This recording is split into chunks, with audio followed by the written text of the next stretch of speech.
welcome to Would I Lie to You, the show that separates the truth from the twaddle. On Lee Mack's team tonight, he is comedy royalty. It's Harry Hill.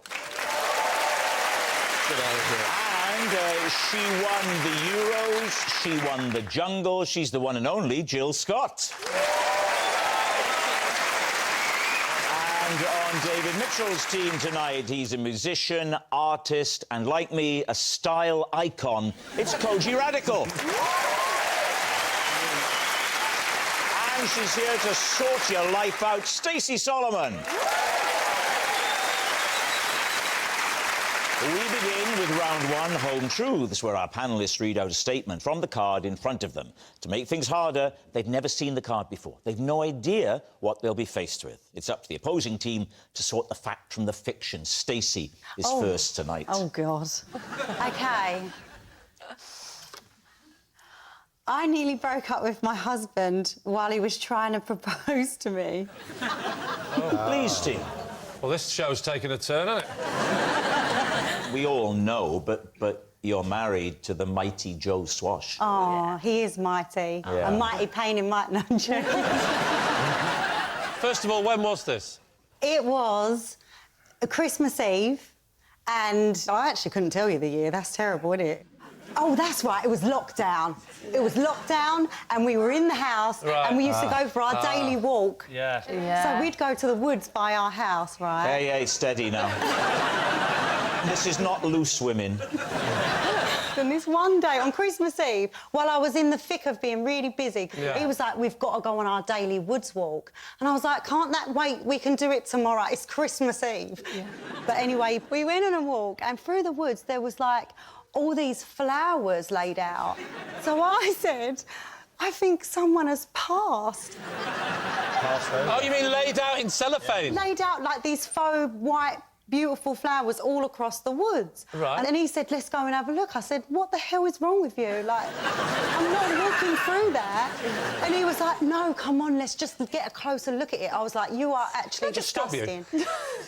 If this is a lie, there's a hell of a lot of detail.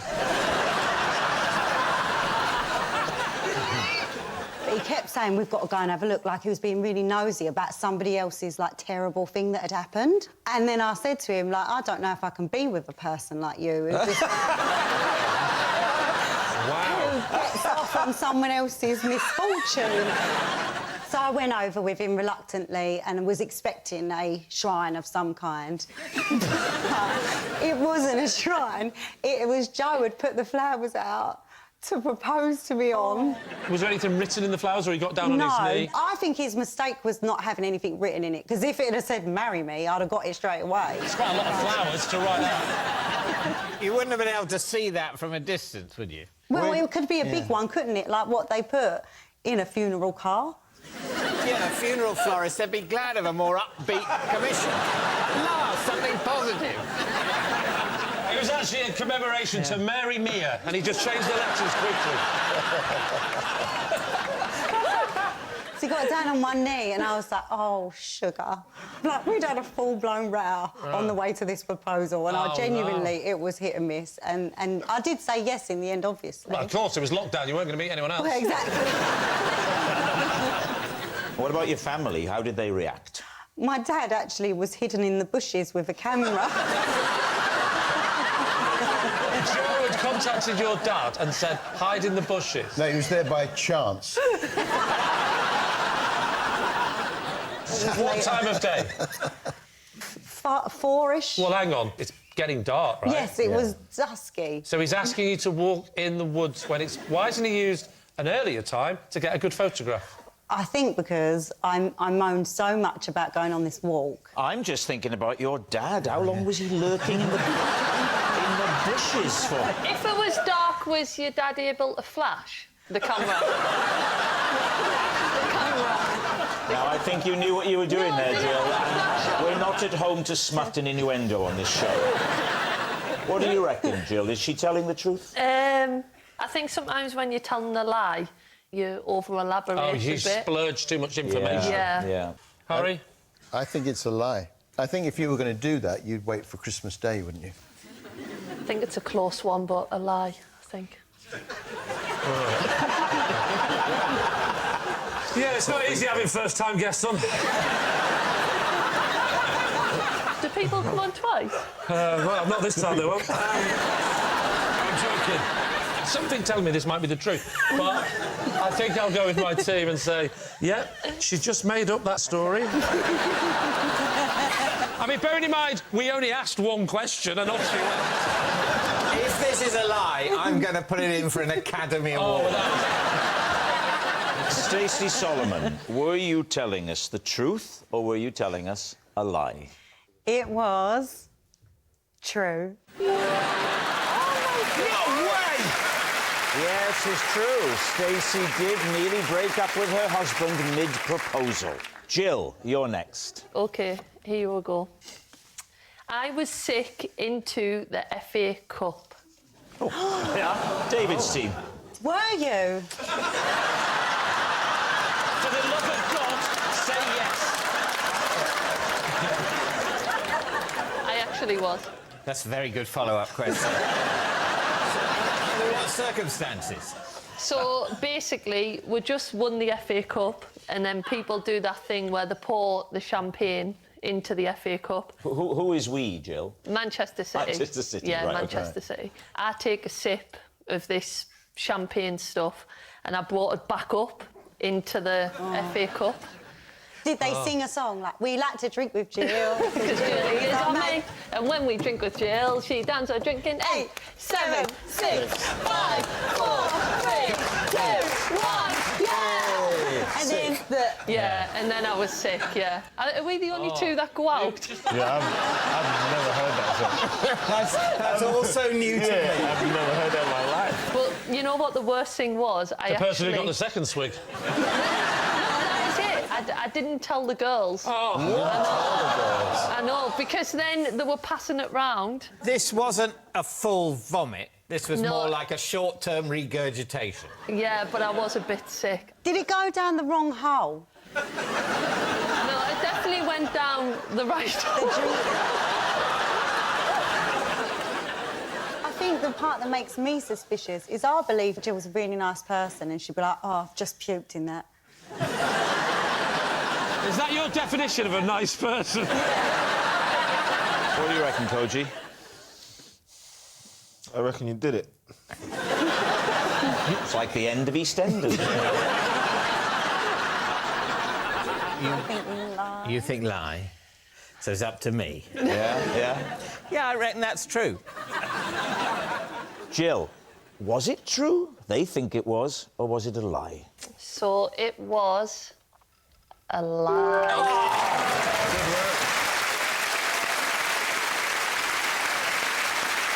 Yes, it was a lie. Jill wasn't sick into the FA Cup. Harry, you're next. When I was a doctor, I accidentally sent 2 patients for procedures they didn't need because I'd got their forms mixed up. Oh, so each other's form? The test that they needed, I put the wrong one on the wrong person. That's what I thought. Yeah. Because, in fact, you've rather understated your crime, because not only did you give them tests... Crime is a very strong word. I'll commute that to act of gross professional misconduct. Yes. It was a very different time, David. How long ago was this? Well, I wasn't a doctor for long. No. Probably for the best. What kind of doctor were you? I was a junior doctor. I would get patients ready for the operation and I would assist the surgeon with the operation. What tests were they? There were 2 patients and one required an X-ray of their neck. Right. And then the other one required a barium enema. A what? What's a barium enema? So that is where you squirt a radio-opaque dye into the anus, I'll say the word. Were you like this as a doctor? I'll say the word. Anus. I'll say it. One of them had a barium enema they didn't need, but also didn't have the neck X-ray they did need. I then had to sort of correct that. So they ended up having 2 tests each instead of 1. Well, hold on. Someone went in, right, for a neck X-ray and happily laid down and had an enema. Just because it said it on the That is a hell of a blockage. I never used the word happily. How did they not question that? Did they not say... Well, they wouldn't have understood a technical phrase like neck X-ray. They'd have no idea what that means. The lady who required the neck X-ray and got the barium enema said to me she was impressed at how thorough I'd been.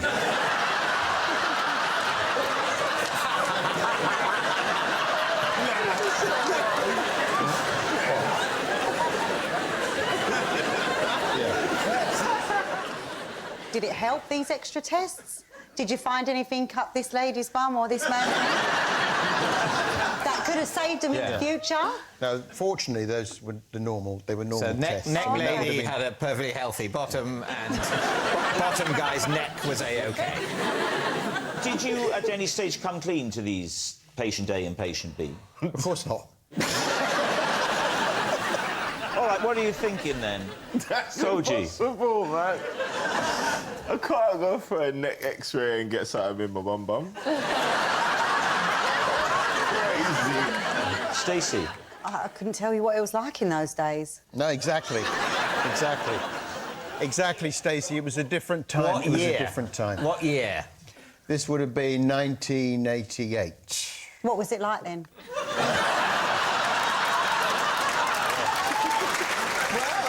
It was a different time, you know. But yes, I think doctors carry a lot of authority. Yeah. And who do you complain to? You know how difficult it is to get to see a doctor at all. Yeah, they won't want to see you again if you just complain. You don't want to be known as a pain in the arse or a pain in the neck, do you? All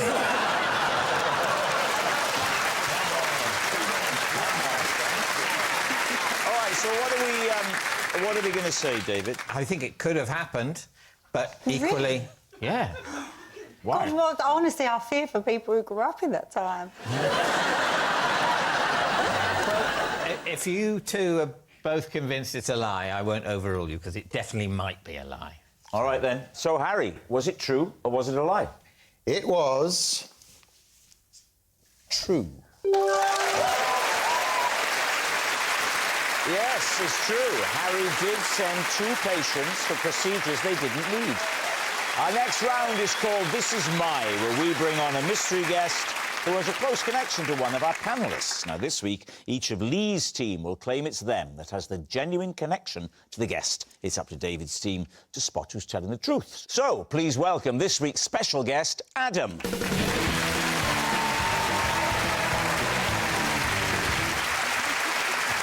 So, Jill, what is Adam to you?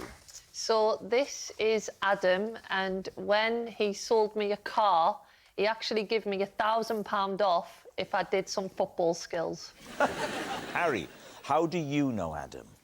This is Adam, and together we set up a business selling homemade explosives. And finally, Lee, what is your relationship with Adam? This is Adam. I had him disqualified from a knobbly knees competition after discovering he was using bulldog clips on the back of his knees. So there we have it. David's team, where will you begin? Jill, £1,000 off a car. What was the car? A Mercedes A-Class. How much was it? So I had a budget of £20,000 and it was 21. When was it, Jill? Is this a recent thing? 2016. I use Adam quite a lot for cars, and then basically I looked at him like, come on, Adam, do us a bit of a deal. He sought out all the Man City girls through me. So basically he was like, right, if you get this ball in this boot of a car, I'll give you £1,000 off, but can I video it for the Mercedes promotion? £1,000 to do an advert for Mercedes? Yeah. You've been had. This is quite like a Mercedes advert now, isn't it? BMW, Vauxhall, Skoda, Jaguar, Land Rover, Volkswagen and Audi. There we are.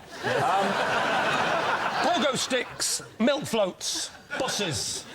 Just wanted to use all transport, so I don't want anyone missing out. Penny farthing, waiting for a tectonic plate to move underneath you. That's the review for this show, isn't it? Are you a car guy, Koji? Electric cars, yeah. Oh, nice. Oh. David doesn't even drive, Koji. Yeah, I know, you told me earlier. Do you not? No. How do you get around? Literally just wait for a tectonic plate to move straight onto it. Did he not just offer you it for 20 if you brought all the girls in for the team? And you kept buying cars off him for the last 10 years and he still made you do something? He's a bit stingy, I'm not going to lie. This is true, I'm not happy. He was trying to get us... He was trying to get us to bring David Silver in for ages. I brought all the girls in and he wanted one of the male And it players. wasn't enough? Oh, what No, a wasn't enough. misogynist he is. Yeah.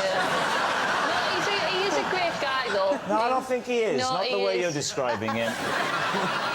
One thing I will say before we move on, she was reluctant to slag Adam off, which is often a sign that she genuinely knows him. And I am due a new car, so... Well, if you do know him, Jill, what's his surname? Lowe, but with an E. L-O-W-E. Adam Lowe. Yeah. OK. L-O-W-E. You're going to write Harry, it? Looks like you're going to write it down. What's this? I thought about it, but, you know, then I realised... You don't need a car. Yeah.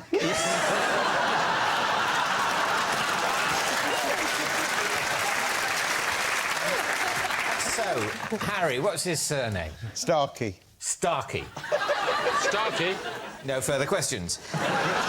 So, sorry, a homemade explosives business. Well, Yeah. When was this? Well, this was some time ago, and Was it for the war?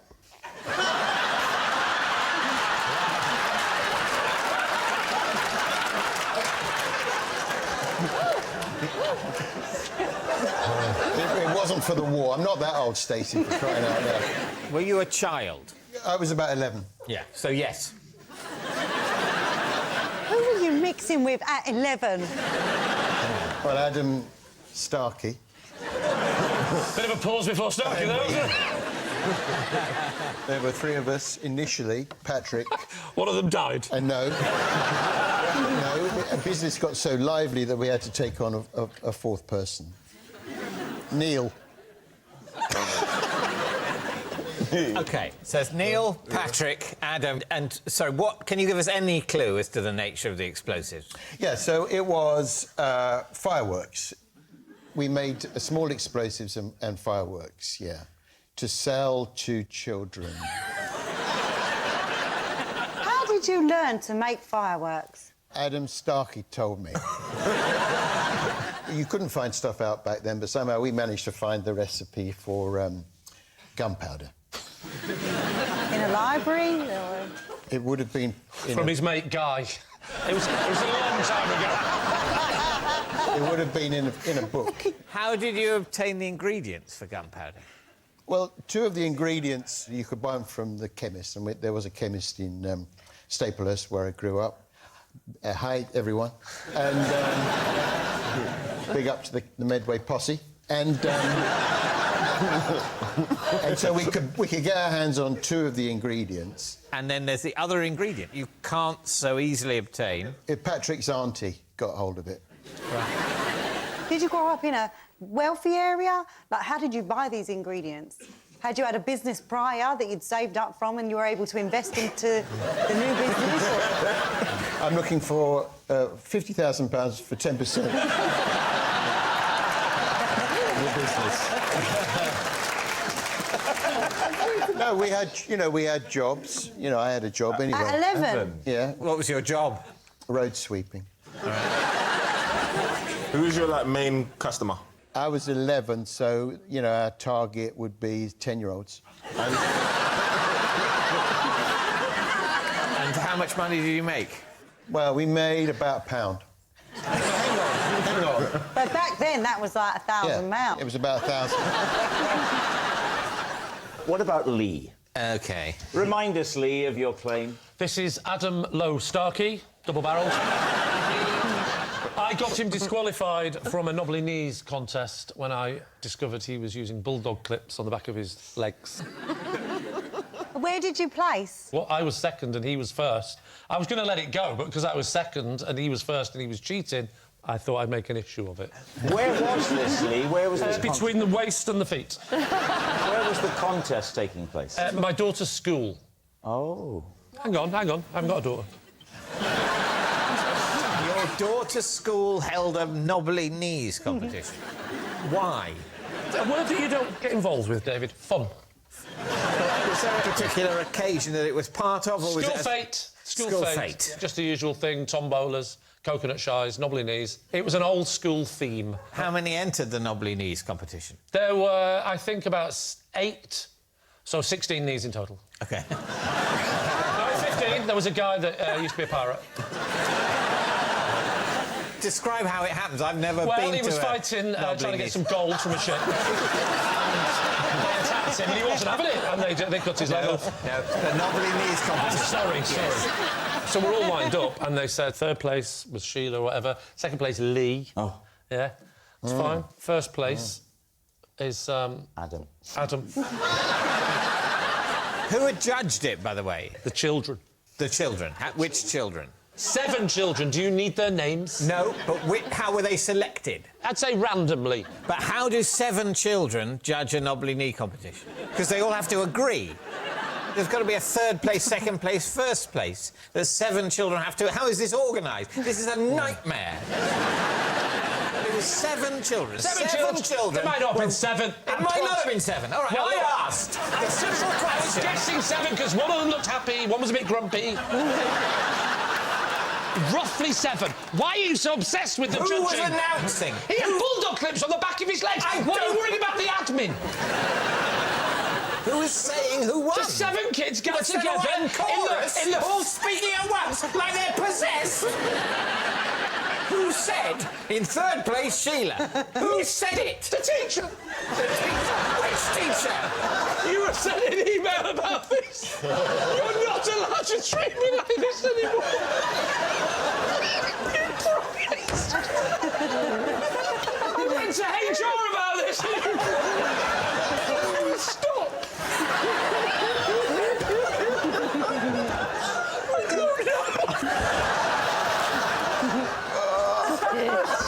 All right, well, we Will you need... have some emotion?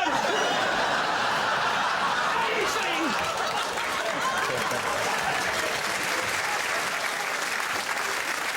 All right, we need an answer. So, David's team. Is Adam Jill's stunned salesman, Harry's mischievous mate, or Lee's crafty competitor? Well... He looks like he could be a car salesman. Although if we say that, then there's a lot of time we wasted talking about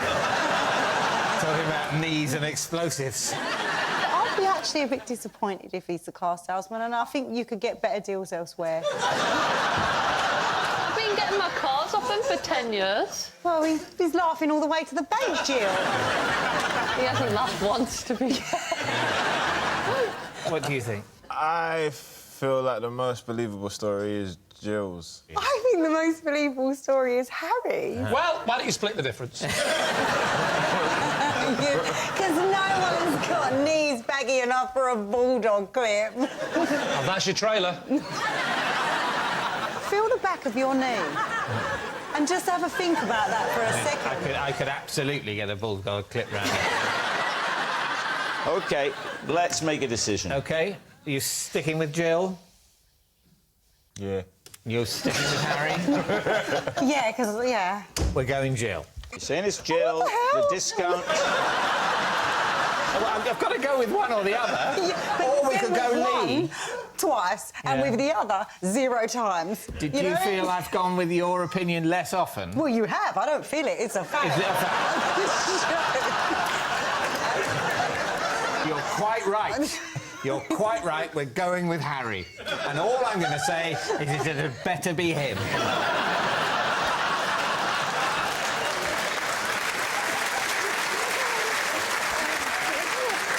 Adam, would you please reveal your true identity? I'm Adam Starkey, and Harry and I set up a homemade explosion.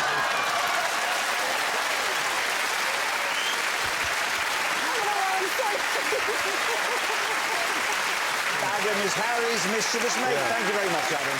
My oldest friend.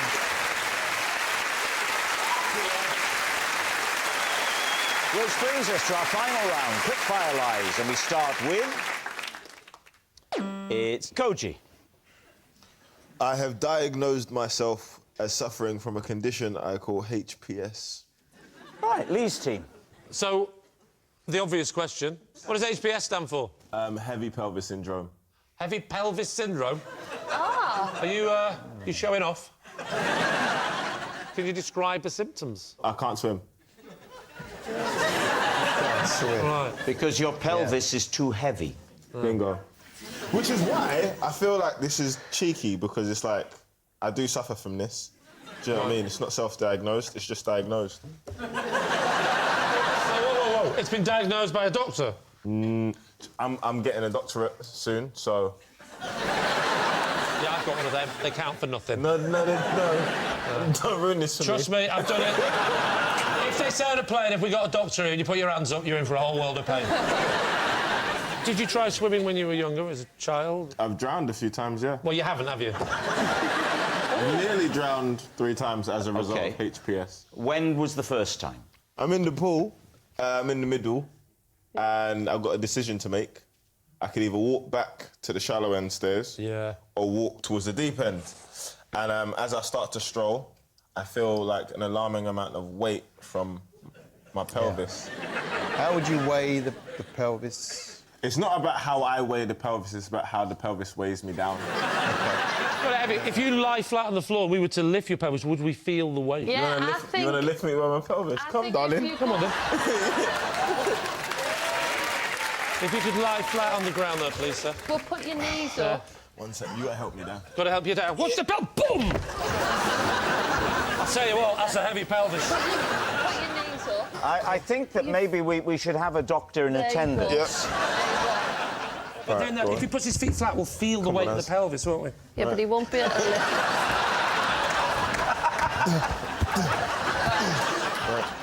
Just relax. Yeah, it's not. Is it heavy? It's quite a heavy pelvis, but I think he might be forcing it down. Help me up. You need to compare it to another pelvis, really. You!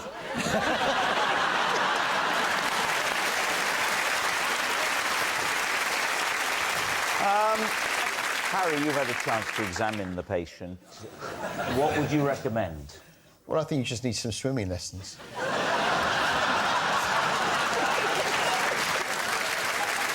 What's it going to be? You say true? It's made up, of course it is. It's a lie. I'll go with Jill. We'll say You're it's gonna say true. that that's But I true? would like to point out, I don't think he's got it. Right. I think he believes he's got it. Okay. Koji, truth or lie? HPS is a real syndrome, and it's true. He did think of it too quick. It's true. Koji has diagnosed himself with HPS. That noise signals time is up. It's the end of the show. And I can reveal that David's team has 2 points and Lee's team have 3. Thanks for watching. We'll see you next time. Good night. He's got this strange